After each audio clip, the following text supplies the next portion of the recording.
Et voilà, bonsoir et bienvenue à notre rendez-vous sacré de chaque lundi, mercredi et vendredi dans votre magazine Actu 60, meilleur vœu. Chez vous, Kinactu, le magazine Actu 60 vous présente ce vœu le meilleur. Nous travaillons toujours malgré les festivités. Je l'ai dit toujours, les nations, les États sont dirigés par le monde visible et invisible. La spiritualité est toujours au-dessus du monde visible. Nous avons le plaisir de recevoir pour vous le président de la Fondation Messianique, visionnaire du Centre d'études bibliques dénommé Kofar School International. Il s'agit de Ravin Nodier Zabili. Il a déjà passé une fois ici et nous le recevons encore à nouveau, parler sur certaines questions qui lui concernent en tant que leader d'opinion, en tant que leader, je ne sais pas, religieux ou spirituel. À lui, les réponses. Rav Nodier, bonsoir. Bonsoir, Madame Minouchka, et meilleurs vœux. Merci à vous autant. Merci beaucoup et bonsoir également à tous ceux-là qui nous suivent maintenant. Je suis très heureux de revenir encore sur ce plateau pour essayer de réfléchir ensemble sur le question de l'heure, les questions du temps. En tout cas, merci beaucoup. Rav, comment vous allez? Ça fait longtemps? Oui, ça fait énormément longtemps, mais on est là. Je travaillais sur pas mal de projets cette année, raison pour laquelle j'étais quasiment absent ici. Mais voilà, l'année vient de toucher à sa fin. Je pense qu'aujourd'hui, nous allons essayer de débrosser en quelque sorte sur tout ce qui nous a caractérisé tout au long de cette année. Mais sinon, ça va très bien. Les questions m'arrivent à tout moment auprès des téléspectateurs. Ils veulent savoir qui est Rav Nodier Zabili. Est-il un pasteur, un chef religieux, un spiritualiste, un marabout? Je ne sais pas. Qui êtes-vous? D'emblée, j'aime souvent à mes souvenirs que je suis un rabbin illettré. Quand j'ai dit illettré, c'est pour me donner la possibilité de respirer dans ma démarche personnelle en tant qu'humain, étant donné que la vie, c'est dans le dépassement, c'est dans cette dialectique-là. Donc aujourd'hui, c'est définir, pour moi, c'est une sorte de limitation existentielle. Mais pour les communs des mortels, je suis pasteur, on peut dire ça, pasteur, prophète, mais je porte plus ma casquette de rabbin messianique, étant donné que j'ai compris rapidement que la possibilité pour s'existencier correctement partait sur le chemin d'une réflexion qui touche profondément les racines de la foi. Et ici, je vois ce qu'on appelle aujourd'hui l'hébraïsme. Certaines personnes parlent du judaïsme. Moi, je parle de cette démarche-là qui m'a poussé à aller plus chercher la compréhension exacte de textes. D'ailleurs, ça a été également une révolution dans le sens où, lorsque, au XVIe siècle, les mouvements de la réforme protestante a vu les jours, cette réforme a fait en sorte que les gens et les ténors de cette réforme puissent aller se ressourcer aux origines de nos textes, c'est-à-dire le grec et l'hébreu. Et partant de cette démarche-là, aujourd'hui, je me vois beaucoup plus comme étant un chercheur spirituel, quelqu'un qui est ouvert, n'est-ce pas, aux enjeux de l'heure. Et qui dit aujourd'hui, je me considère également comme étant un chrétien des églises de réveil, mais libéral, dans le sens où le progrès galopant de l'industrie de la communication aujourd'hui nous oblige en quelque sorte à être totalement ouverts d'esprit pour pouvoir savoir comment embrasser toutes les différences, que ce soit d'opinion, que ce soit de foi, qui caractérisent également notre siècle aujourd'hui. Parce que je me sentais un tout petit peu enfermé dans ce qu'aujourd'hui nous appelons les églises dites de réveil. Nous allons en parler même. Et voilà, donc voulant trouver un tout petit peu de zèle pour moi-même, alors je me suis décidé de chercher ailleurs, ce qui fait de moi un chercheur et quelqu'un qui essaye toujours à se dépasser. En voulant chercher, percer, fouiller, est-ce que vous ne voyez pas que vous voulez faire un mystère? Parce que ce qui est révélé est à nous, ce qui est caché est à Dieu.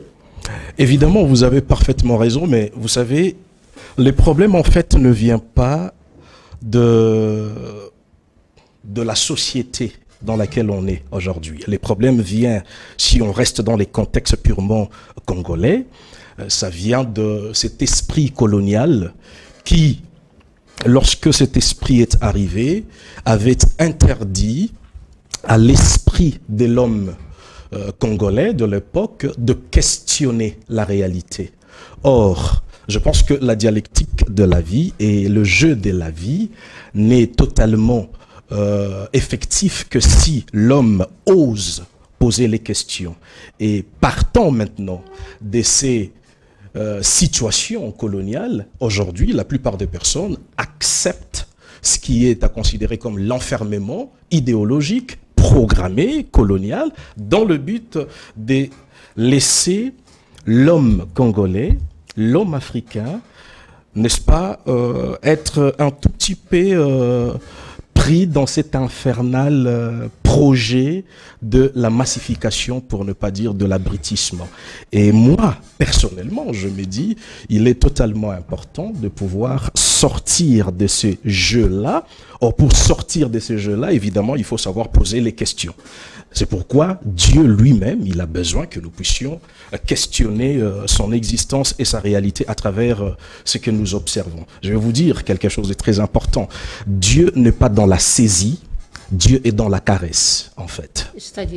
C'est-à-dire que lorsque vous lisez, par exemple, les Actes des Apôtres, il y a l'apôtre Paul ou Luc qui écrit les Actes des Apôtres qui va nous dire que Dieu cherche que nous le trouvions dans le tâtonnement. Dieu est dans le tâtonnement.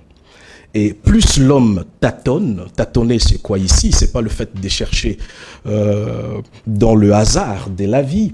Tâtonner dans le sens purement grec signifie frotter les cordes de la harpe. Vous savez, lorsqu'un artiste tient sa harpe ou sa guitare, en réalité, les sons est caché dans les fils de manière ontologique, de manière naturelle. Mais pour extraire ces jus sonores, auditifs, il importe, n'est-ce pas, à l'artiste de gratter, de caresser ces fils pour pouvoir, n'est-ce pas, donner à l'humanité une sonorité tendant à caresser, n'est-ce pas, le stress de la vie. Et Dieu, s'il veut que nous le cherchions en tâtonnant, cela veut dire simplement que personne ne peut aujourd'hui se prévaloir d'une sorte d'hégémonie, d'un leadership sur la connaissance ou la vérité des dieux. Raison pour laquelle nous avons la possibilité aujourd'hui d'aller questionner Dieu, de chercher Dieu, pour ne pas rester borné et enfermé dans ce que d'ailleurs, malheureusement je déplore, surtout dans notre milieu, les églises de réveil, les mentalités n'évoluent pas. Pourquoi? Tout simplement parce que certaines personnes se prévalent de ces sentiments hégémoniques pensant qu'ils ont la vérité et que Dieu c'est quelque chose que l'humain est capable de saisir. Et pourtant, comme je le disais tout à l'heure, Dieu n'est pas quelque chose de saisissable. Rav Naudé, il y a déjà, en vous voyant, votre façon d'être, votre habillement, cela fait à ce que les gens qui vous suivent puissent se poser beaucoup de questions par notre canal. Mais j'aimerais un peu savoir, vous dites que non, c'est vrai, vous êtes dans l'église de réveil, mais un peu d'une manière libérale. Tout à fait. Il y a eu des images qui ont circulé dans les réseaux sociaux. Vous étiez critiqué d'une manière ou d'une autre. Oui. J'aimerais un peu que nous puissions voir cette différence-là entre la religion et la spiritualité. Où se situe Rav Naudé? Le Rav, je crois que vous me pardonnerez, je serai un tout petit peu pédant dans ma réponse, parce que, vous savez, lorsqu'on parle déjà de la religion, nous dit certains professeurs d'université, le mot en soi possède une ambiguïté, étant donné qu'il y a à peu près, je dirais même quasiment 200 significations de ce mot religion. Alors, je serai un tout petit peu pédant parce que c'est indispensable de réorienter les choses et de pouvoir donner quand même du souffle à cette question qui est de la religion et de la spiritualité. Quand on parle de la religion, il faudra pour nous, en tant que chrétiens, remonter, n'est-ce pas, aux années de ces grands apologistes qui est Tertullien. Et lorsque Tertullien a été confronté à des critiques, des adversaires qui voyaient en ce christianisme qui n'était pas encore un isme, qui n'était pas encore une religion, qui voyaient une sorte de barbarie au sein de cette société carthaginoise. Alors, cet apologiste, il a pour la première fois donné le mot religio à ces mouvements qui n'étaient pas du tout compris à l'époque. Or, lorsqu'il emploie le terme de religio, religio n'avait rien à voir avec ce que nous avons aujourd'hui, parce que quand on parle de la religion, on a tendance à voir quelque chose qui, d'ailleurs aujourd'hui, les gens pensent que la religion, c'est l'opium du peuple. Je vais arriver pour expliquer cette grande maxime qui touche notre société aujourd'hui. Et lorsque Tertullien parle de religio, religio avait le sens de l'institutionnalité civique. C'est-à-dire, il fallait donner une dimension civique, une dimension légale à ce qui avait au départ été considéré comme une sorte de folklore, de barbarie, hein, de quelque chose qui dérangeait la société. Vous voyez qu'on a ici la notion d'une institution, d'une institutionnalité civique, pour que cette nouvelle façon de voir le sacré trouve, n'est-ce pas, sa place au sein de la société. Ça, c'est Tertullien. Mais au fur et à mesure que la mentalité évoluait, nous savons aujourd'hui, d'ailleurs pas mal de gens le disent, que religion vient de religare, qui signifie relier, mais comme je disais tout à l'heure, ce mot est un mot tiroir, un mot carrefour, parce qu'il n'y a pas une définition totalement unanime. Mais lorsque on regarde ce qu'Émile Durkheim dit, lui, il définit la religion comme étant, n'est-ce pas, une sorte de compost solitaire. Il y a des rituels, il y a des habitudes, une forme de culte. Et bien, de manière solidaire, on se met d'accord pour pouvoir célébrer les divins relativement à nos besoins, etc. Mais je vais aller plus loin pour donner une autre définition qui est la définition que admettent beaucoup de savants et des intellectuels qui se respectent. Ils disent que la meilleure touche dans cette démarche, c'est d'aller voir Cicéron. Cicéron qui, pour lui, au lieu de parler de religare, il parle de relegere. Vous allez beaucoup dans des tournures. Non, j'avais dit, excusez-moi, ma pédanterie, mais c'est important parce que nous sommes dans une société où il y a pas mal d'amalgames.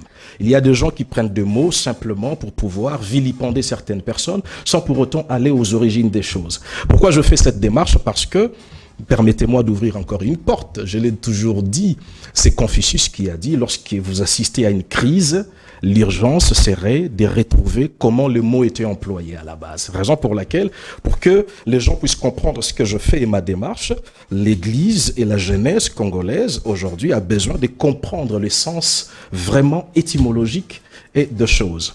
Je disais que Cicéron parle de religere. Religere dans le sens de l'accueil. L'accueil de quoi? De l'héritage ancestral.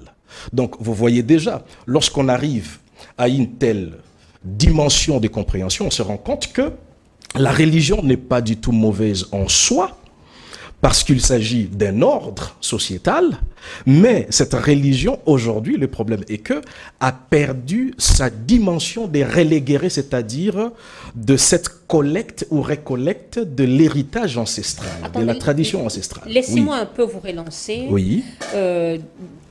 Nous parlons de la religion et de la spiritualité. Mais aujourd'hui, nous vivons le christianisme, il y a aussi le judaïsme. Donc, est-ce que, dans les deux rubriques-là, oui, qu'est-ce qui domine plus? Rien ne domine. Ce qui domine aujourd'hui, c'est la tendance à diaboliser, passez-moi l'expression, ce qui s'attache aux racines du christianisme.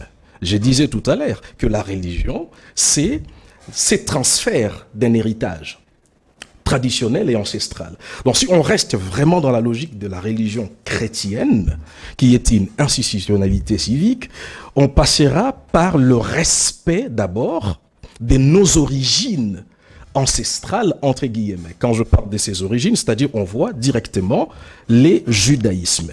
Mais comme je l'ai dit, ce sont des sujets tellement vastes qui vont nous demander pas mal d'examens et d'émissions pour que nous puissions vraiment élucider la question. Souvent, j'entends les hommes des dieux passer à la télé parler du judaïsme, mais c'est quoi le judaïsme en fait?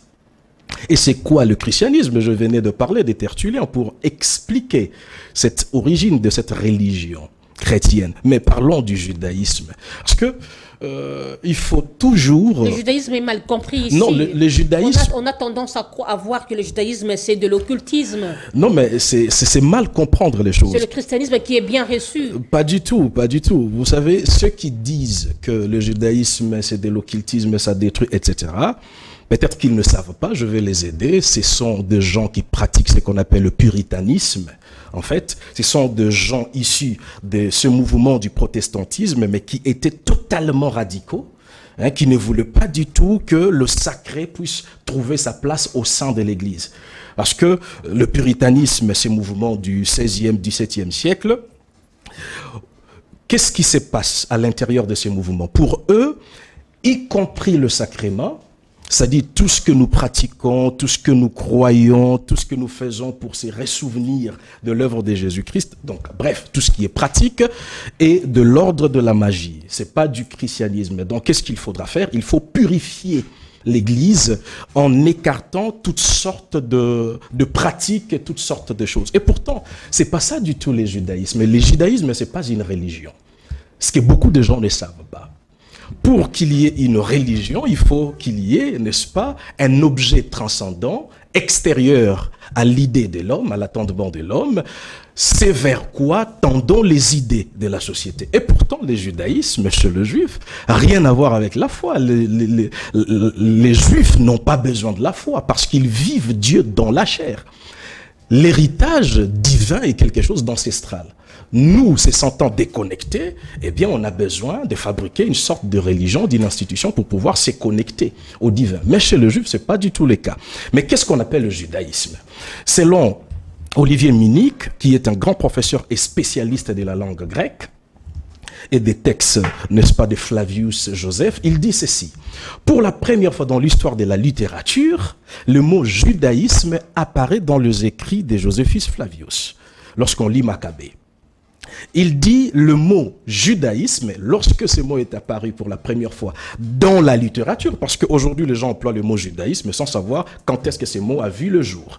Il dit ce mot judaïsmos est apparu pas dans le sens de la religion, le judaïsme, mais dans le sens de l'ensemble des us et coutumes, mœurs du peuple juif. Voyez-vous? Donc, lorsque on a voulu parler de la manière de vivre de ce peuple des Yéhoudis, de Juifs, eh bien, on a inventé ces mots, c'est un néologisme inventé pour parler de la spécificité culturelle du peuple juif. Donc, si aujourd'hui nous portons les talits, nous portons les kippas, etc., on ne pratique d'abord pas forcément le judaïsme, mais on s'attache à une culture qui, sans elle, aujourd'hui, on ne parlerait même pas du christianisme, parce que il faut noter que, d'après des grands chercheurs et savants, le christianisme, c'est quoi?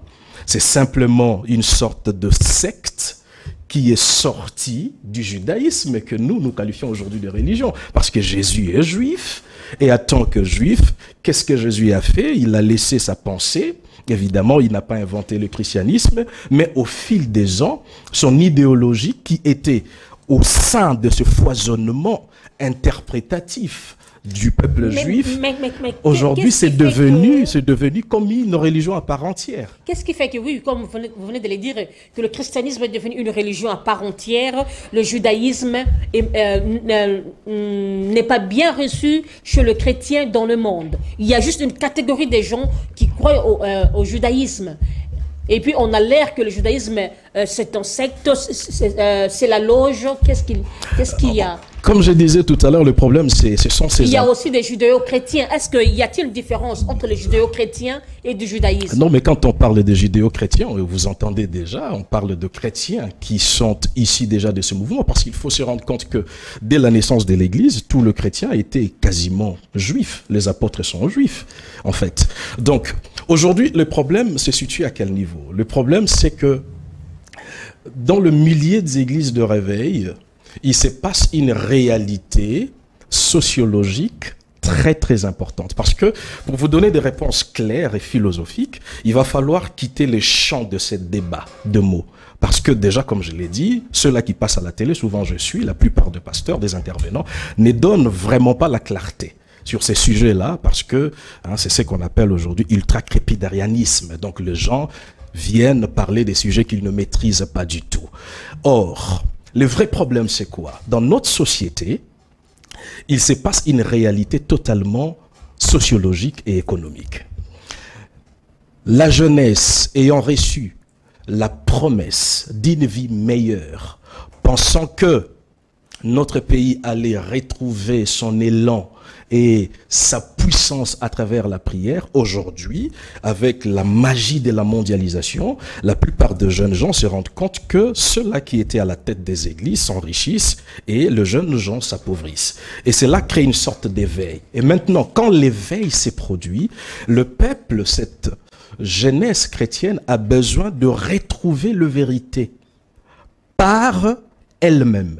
Et ces vérités, pour la retrouver, il faut forcément aller sur le trace des anciens, à savoir le judaïsme. Le judaïsme, c'est la matrice de l'Église. L'Église est née à Jérusalem, le jour de la Pentecôte juive. Donc, si on écarte aujourd'hui la pensée chrétienne de ses racines juives, eh ben, nous allons nous perdre. Les problèmes, en fait, c'est quoi?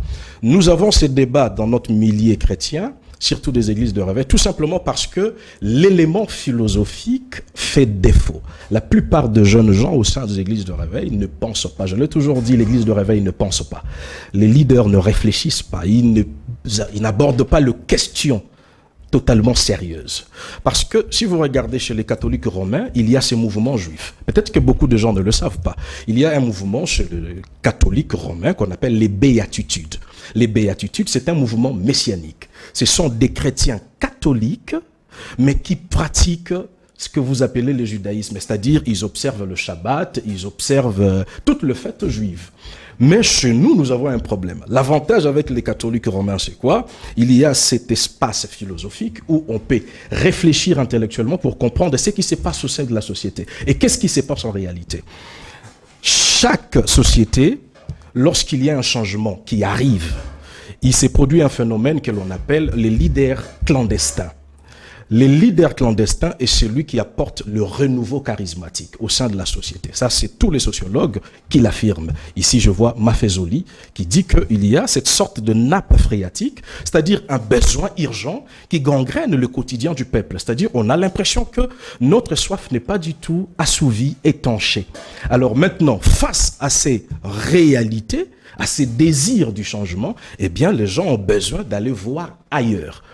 Parce que l'Église institutionnelle n'arrive pas à donner la réponse aux besoins du peuple. Et aujourd'hui, ce qui peut sauver, n'est-ce pas, ces terrains de réflexion des églises de réveil, que ce soit le judaïsme, c'est de trouver un point, c'est-à-dire un intérêt commun pouvant nous donner la possibilité, n'est-ce pas, de respirer ensemble et de résoudre le problème qui touche totalement notre quotidien.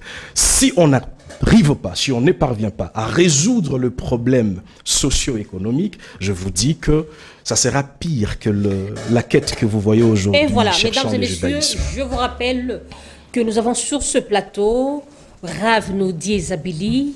Il est le président de la fondation messianique visionnaire du centre d'études bibliques dénommé Shofar School International. Avec lui, nous parlons sur les questions de fond, sur le judaïsme, sur la religion, la spiritualité. Comme je le dis à mon introduction, que les États, les nations sont dirigés par le monde spirituel. C'est vrai, nous avons des chrétiens trop spirituels des fois, qui trouvent certaines choses un peu compliquées, mais nous sommes obligés d'en parler sur ce plateau.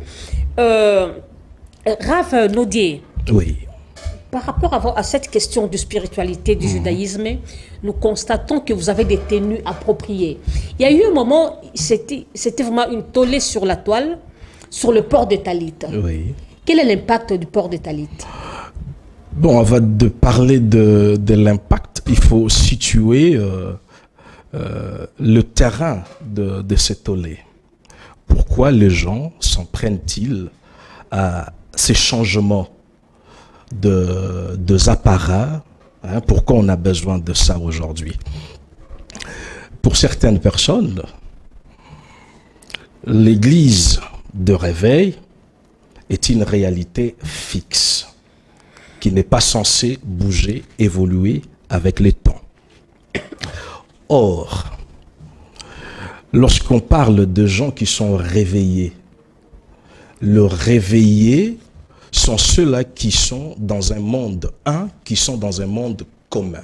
Là, on est tous réveillés, nous sommes tous dans un seul monde. Mais lorsque nous dormons, eh bien, chacun est dans son monde séparé. C'est ce qui se passe aujourd'hui. Si vraiment on doit parler des églises de réveil, on allait trouver un intérêt commun, on allait être un. Mais puisqu'on n'est pas réveillé, eh bien, chacun se retrouve dans son monde. Et ces mondes-là se laissent entrevoir à travers ces besoins d'afficher la dimension sacrée. Pour ma part, pourquoi aujourd'hui je mets en avant cet accoutrement alors que je suis prophète des églises de réveil? Je mets cet accoutrement à titre du militantisme parce que Karl Marx qui disait... C'est trop impressionnant, hein? Évidemment, c'est impressionnant parce que nous savons que pour parler du militantisme, pour parler de l'activisme, il faut parler politique, etc. Mais moi, je trouve qu'aujourd'hui, les mentalités changent. C'est important de faire bouger les choses et faire réfléchir la jeunesse. C'est Karl Marx qui dit que la religion, c'est l'opium du peuple. Mais attention, l'opium a des fonctions. Soit nous prenons l'opium pour fuir le stress de la vie, soit nous prenons de l'opium pour se révolter. Alors, si vous regardez quelqu'un comme Simon Kimbangu, pour lui, la religion qui était l'opium, cet opium l'a aidé à être un résistant. Donc moi, je pense qu'aujourd'hui, cet opium devrait nous aider à résister. Le port du talit n'est pas du tout démoniaque. C'est un châle de prière.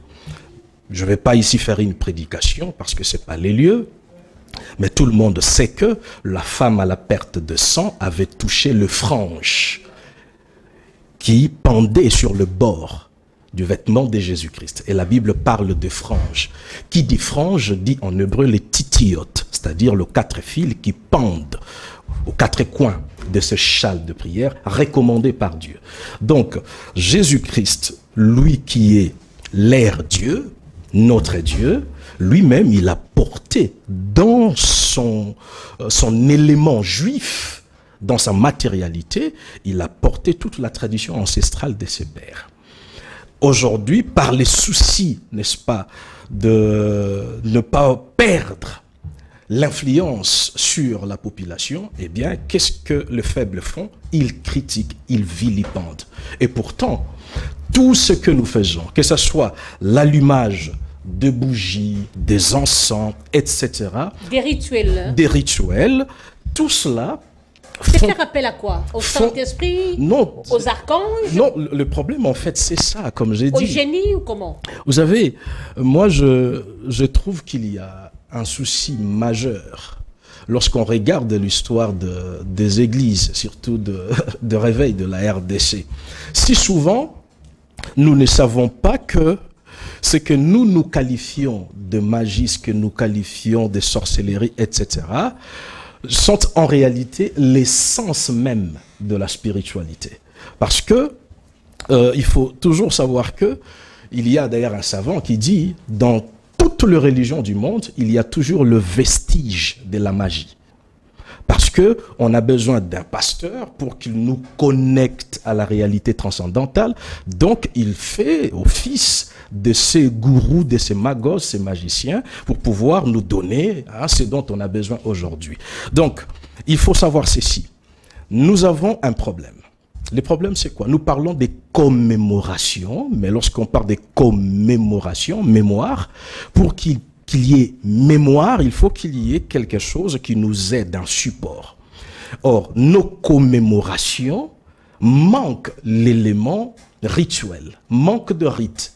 Parce que lorsqu'on parle des commémorations de l'indépendance de la RDC, il y a tout un rituel, il y a des défilés, il y a etc. Donc aujourd'hui, au sein de nos paroisses, il y a cette crise-là. Et la vraie crise, peut-être un jour on parlera, on va aborder ces sujets, c'est la crise du sacré. Or, le sacré, du point de vue liturgique, se laisse transparaître à travers les apparats des hommes qui se tiennent devant le peuple, dans toutes les religions à travers le monde, que ce soit l'animisme ou l'hindouisme, etc. Alors, quel est son impact? Très souvent, nous voyons même des pasteurs des églises de réveil qui croient au judaïsme ou encore à vos pratiques-là.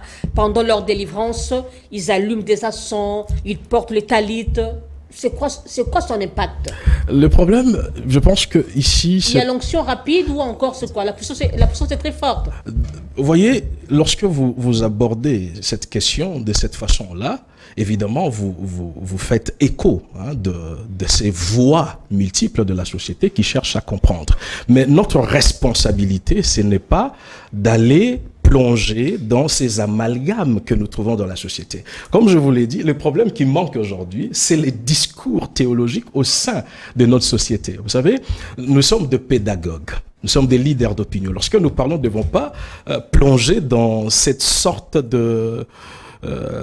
j'allais dire, de l'abêtissement du peuple. Notre cher pays a besoin des gens intelligents pour pouvoir répondre à ces questions de manière intelligente. Qu'est-ce que je veux dire par là? Dans tout culte, toute religion, il y a une dimension symbolique. Parce que le rituel, c'est quoi? C'est tout simplement l'orchestration, n'est-ce pas, d'une pensée transcendantale. C'est la théâtralisation des éléments supérieurs. Dieu, lui, qui est l'absolu, n'a pas besoin de s'incarner pour sauver l'humanité. Mais pourquoi Dieu endosse la matérialité? Eh bien, c'est pour se faire dialogue.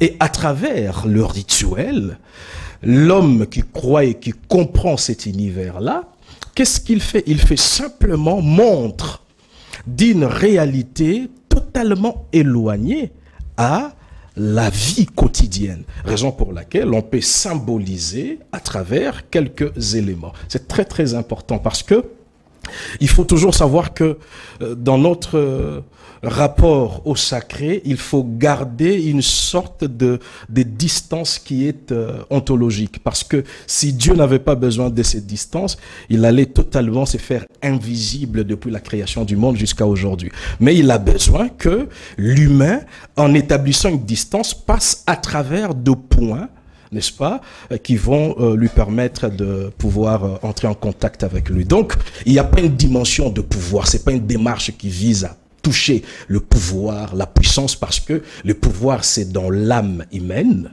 n'est-ce pas? La magie, c'est l'âme qui agit, nous disent certains chercheurs spirituels. Donc, on n'a pas à chercher une puissance derrière certains éléments. Évidemment, il y a des connaissances très approfondies. Peut-être ça demandera un autre cadre pour pouvoir parler de spécificité de ces éléments. Mais de manière générale, sur le plan cultuel, tout cela forme ce qu'on appelle la liturgie. Donc ça fait partie de progrès de l'âme pendant un culte. Parce que si l'homme ne comprend pas que à travers tout ce qui est créé, Dieu peut se révéler, se dévoiler comme il le souhaite, eh bien ça c'est limiter Dieu. C'est ça le danger de la religion en fait. Et voilà, nous continuons toujours avec Rav Noudi et Zabili. Nous voulons un peu parler sur la technologie. La différence y a-t-il entre la technologie et le sacré? Bon, je pense que... Il y a l'avancement de la technologie, mais il n'y a pas toujours de solution. Non, la technologie est déjà sacrée en soi. Parce qu'il faut, comme je l'ai dit, c'est très important, ce sont des grands mots qui demandent un examen approfondi. La technologie, du point de vue moderne, c'est déjà une dimension du sacré. Pourquoi je dis cela? Parce que dans la Bible, on ne parle pas du sacré. La notion du sacré n'existe pas dans l'Ancien Testament. Pour parler de ce rapport de Dieu à sa création, on parle de la sainteté. La sainteté est différente du sacré. Lorsqu'on aborde la question du sacré dans la Bible, on parle des nations qui n'étaient pas du tout juives. Ce sont ces peuples-là, à travers leurs connaissances, leurs démarches intellectuelles, etc., vont asseoir une relation de la transcendance au sein de la réalité. C'est-à-dire qui signifie tout simplement ce qui fait craindre, hein, c'est devant quoi on tremble, le sacré. Et aujourd'hui, nous tremblons devant l'intelligence artificielle, par exemple. Nous tremblons devant ChatGPT, nous tremblons devant des projets tels que le projet Calico de Google qui vise à tuer la mort.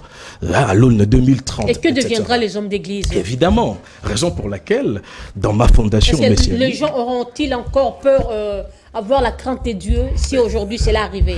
Ben non, mais raison pour laquelle j'ai dit que le débat ne devrait pas être les questions de talit, sacerdoce, accoutrement. L'Église devrait réfléchir parce qu'aujourd'hui, la technologie a une dimension sacrée.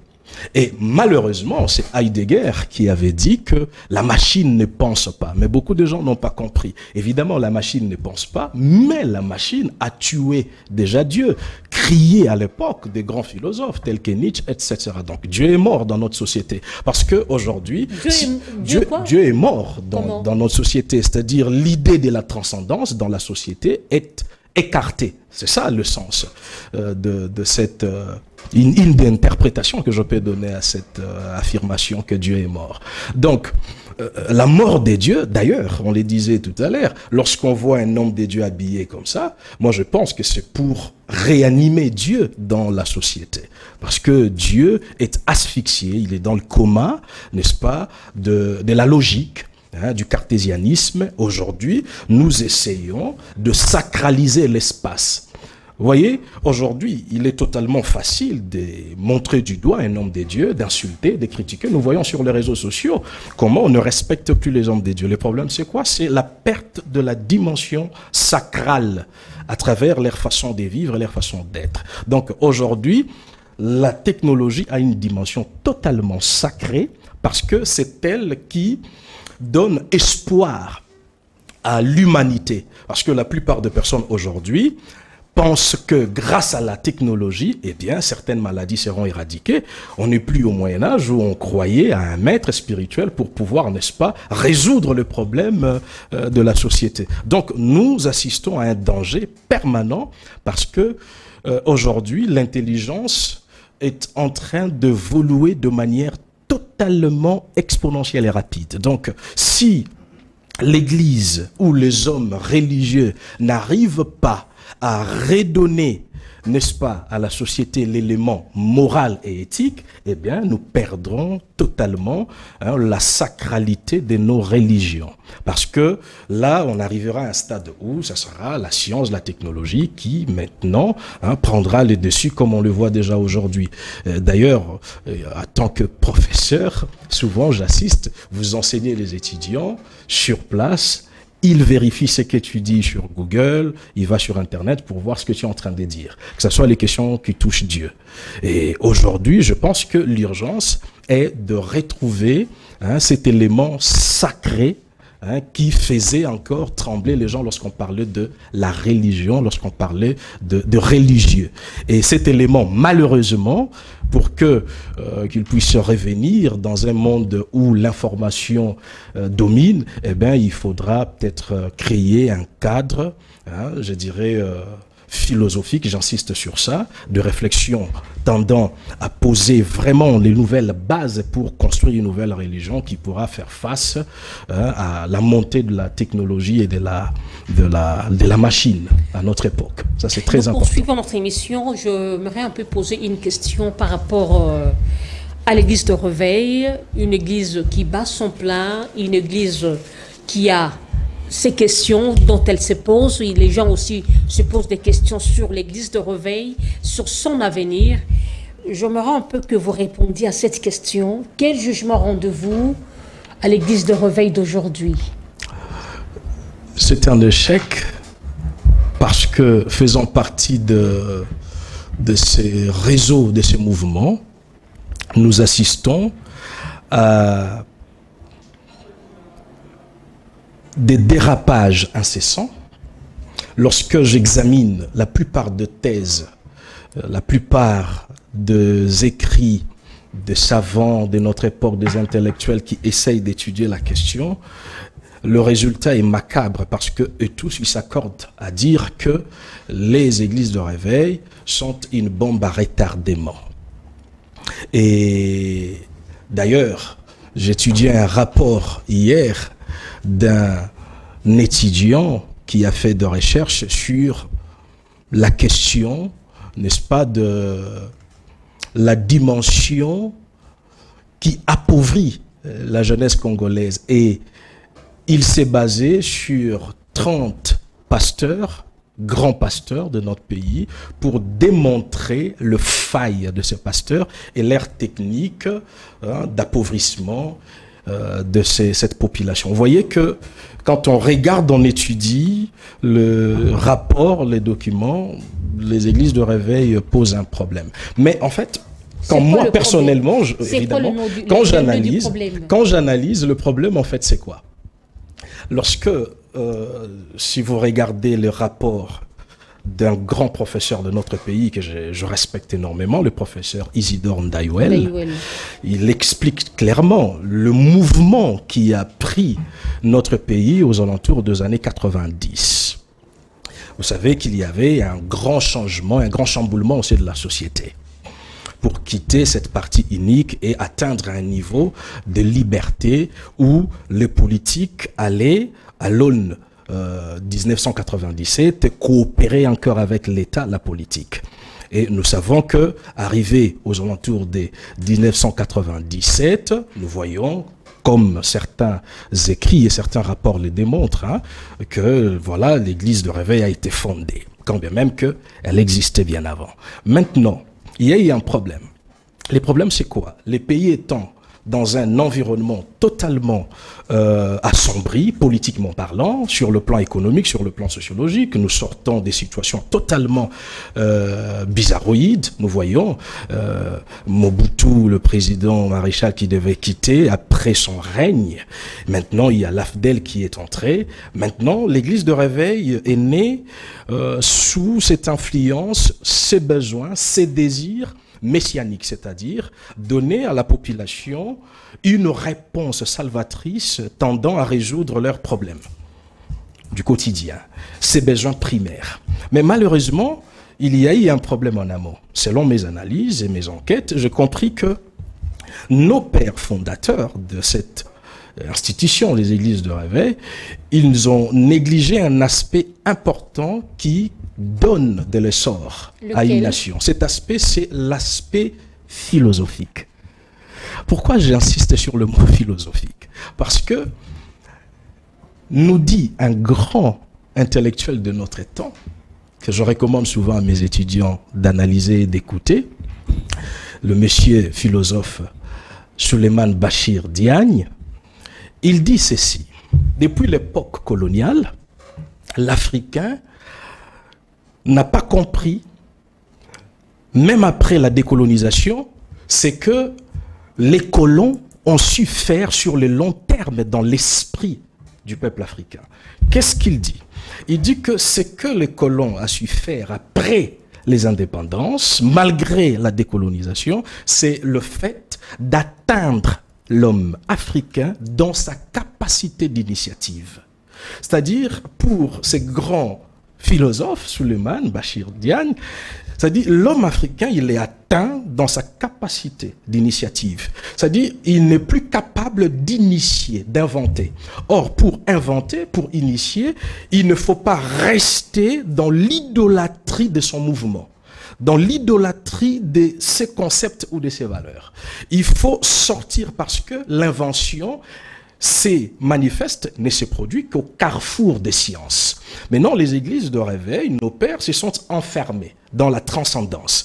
Ils ont simplement mis un projet de résoudre le problème du peuple congolais à travers la prière, de ramener l'élément de la transcendance, l'élément moral, l'élément éthique, l'élément philosophique au sein de nos discussions pour pouvoir, n'est-ce pas, changer les mondes dans les jours qui viennent. Comme je disais dans mes réflexions à moi-même, nous devons remettre l'école de Tyrannus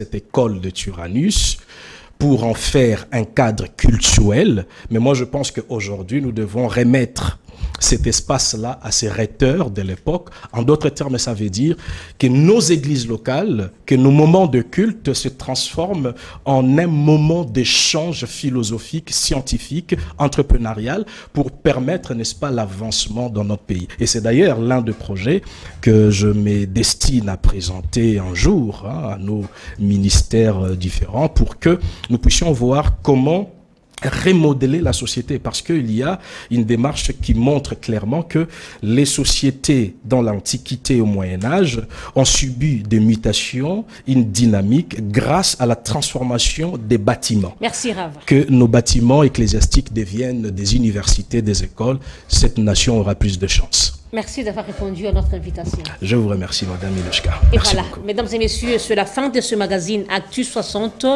Nous vous rappelons que nous recevions pour vous Rav Nodi Zabili. Il est pasteur prophète des églises de Réveil et fondateur du centre messianique visionnaire. Excusez-moi, il est président de la fondation messianique visionnaire du centre d'études bibliques dénommé Shofar School International. Avec lui, on a parlé sur beaucoup de questions sur le port des talit, la différence entre le christianisme, le judaïsme, la religion et la spiritualité et d'autres questions. Nous irons encore lui rencontrer chez lui pour parler davantage sur cette question. Exactement. Restez branchés sur nos programmes.